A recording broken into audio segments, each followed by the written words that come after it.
domain name. So you got your corporate site. And of course, you've named your company what you've named it, and that's okay. Nobody knows. I have this lovely little corporate site sitting over there, innersurf.com. I probably have never told anybody about it, but it exists in case somebody stumbles on it, and that's what it looks like. Okay, so it talks about what we do and the function and things that we have. In reality, though, so I mean, I had two choices. I could be the front end of the business, which if you have a big business, you know, like Nick and the gang back there, you know, they have a big business. They have a lot of employees and stuff. So somebody could be the brand of a business, or be the brand of you. And in this case, we've separated the two. There's the business over here, and I'm brand me, the feeder system. I feed this. This is where everything goes, right? And you deal exclusively with me, which means I take on all the responsibility and don't connect it per se to a business. And that's kind of a differentiating factor for myself as well in the marketplace, is you are getting me, but I am actually feeding the business that we have in the background, that we've had in the background for whatever, 20-something years. And so if somebody comes across this, though, they actually have no idea who I am. You know, they're not looking for Tracy Repchuk per se. They're just liking the services that we offer here.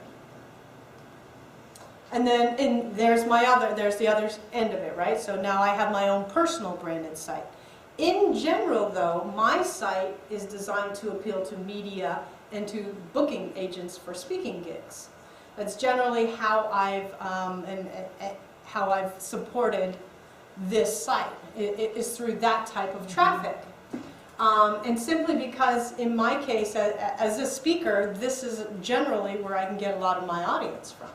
And so that just becomes me, the brand persona, but it also becomes the feeding system. And so it's important, per se, that I would get a speaking gig if that is my only traffic source.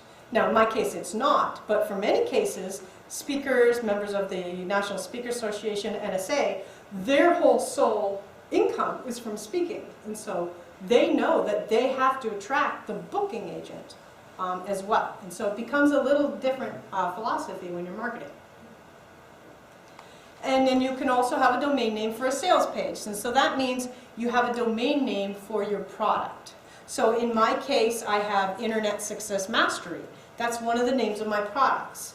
And so that will be a domain name. You have a domain name for your event. In this case, it was businessonlinemastery.com. And so there you go. And so you start to name things as part and parcel of being under the umbrella of brand you. Okay? So, you know, people are asking, well, does that mean I have to buy a whole pile of domain names? The answer is yes. I have, I don't know, 650 domain names. Wow. And most of them are operational. If I'm not using them directly in my business, I have a feeder site working. I have an information-based site running that's constantly just attracting people to constantly feed me in one way, shape, or another. You know, Facebook Mastery for Business is one of them. It's not a core part of what I do, but I know I leverage it from TV, so therefore I'm feeding my business through that site.